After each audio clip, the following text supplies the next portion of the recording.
I don't know about all you guys, but I think it's about time they stop robbing T.J. Watt of the Defensive Player of the Year award. The past 2 years, he's made a strong case of potentially winning Defensive Player of the Year, but in 2019, he lost that award to Stephon Gilmore, and last year in 2020, he lost that award to Aaron Donald. Which, hey, listen, man, no shade on Stephon Gilmore, no shade on Aaron Donald, no hate on them whatsoever.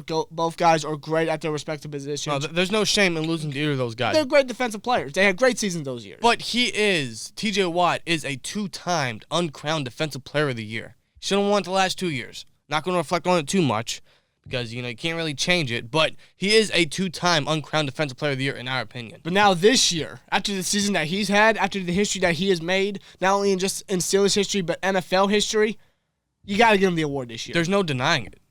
He is the odds-on favorite, right? He has to win it. You can make your cases for Trevon Diggs, Micah Parsons, Robert Quinn, Myles Garrett, whoever you want to make the case for. And I can respect those opinions. I can respect those takes. But no one has had a bigger impact to a team than T.J. Watt this year.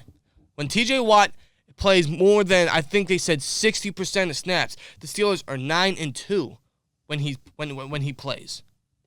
But 60% less of those snaps, Steelers are 0-5. 0-5, and they also tied versus the Lions. T.J. Watt played 15 games this year. 15, not 16, and not the upgraded 17. He played 15 games. And he exited 3 of those. He exited the Raiders game, the Vikings game, and the Lions game. We lost to the Raiders, we lost to the Vikings, and we tied versus the Lions. So what does that guy tell you about the impact this guy makes?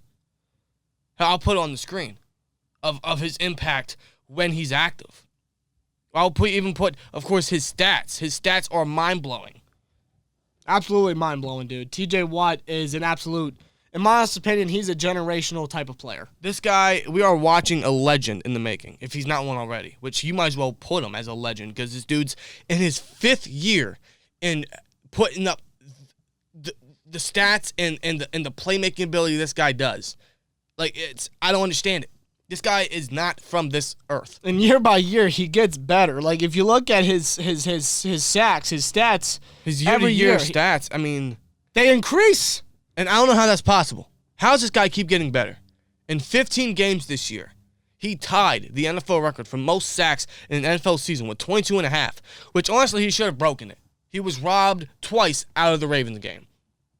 He was robbed out of that forced fumble that they only credited a forced fumble on Tyler Huntley at the start of the Ravens game in Week 18 when it was a low snap and Huntley picked it back up and Watt forced a fumble and they only credited it as a forced fumble.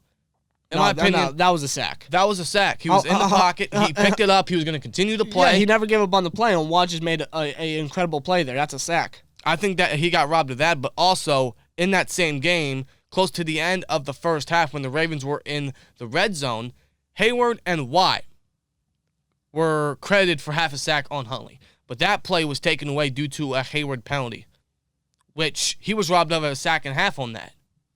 He was robbed out of a sack and a half in that game, thus he should have broken the record at 24 in 15 games.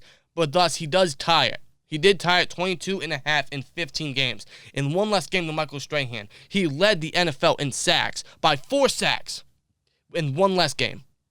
He also led the NFL in tackles for loss with 21, quarterback hits with 39. He also had 5 forced fumbles, 3 fumble recoveries, and 7 passes defended.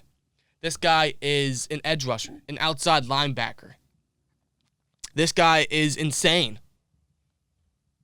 You want to talk about a game wrecker. You want to talk about a game changer, a guy that has so much impact. No one has a bigger impact than Trent Jordan Watt. And you can't convince me otherwise. No, you can't. There's absolutely no way he does not get this award.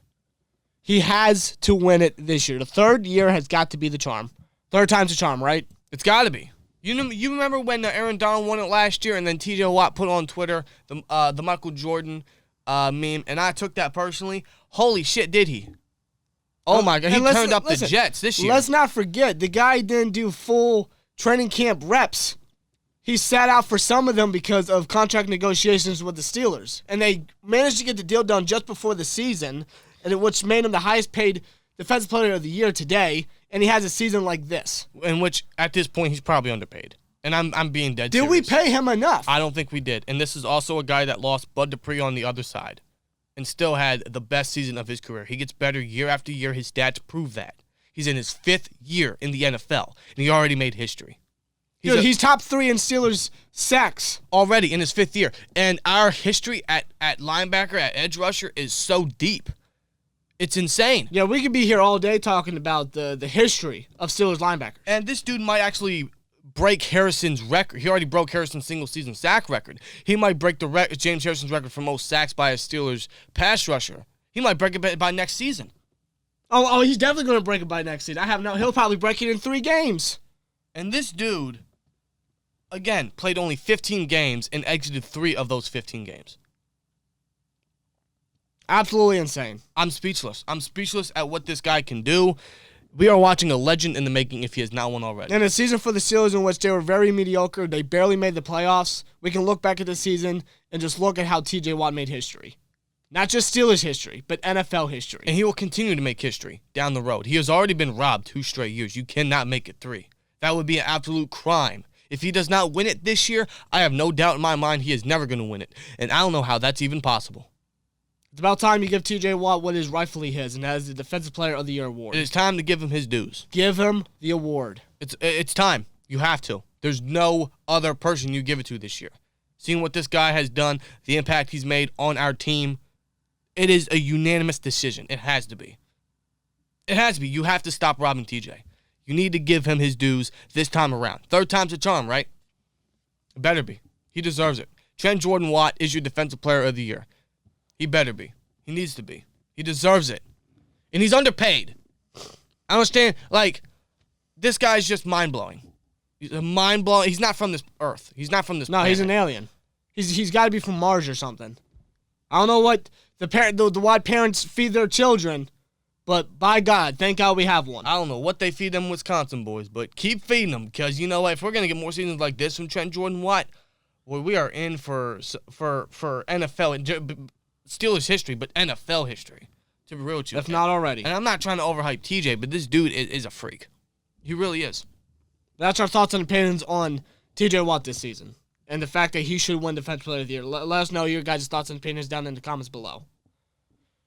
TJ Watt needs that award. He deserves it. He needs to get it. Let us know your guys' thoughts. See you guys in the next one. Stop robbing TJ. Like, comment, subscribe, and we'll see you later. Peace!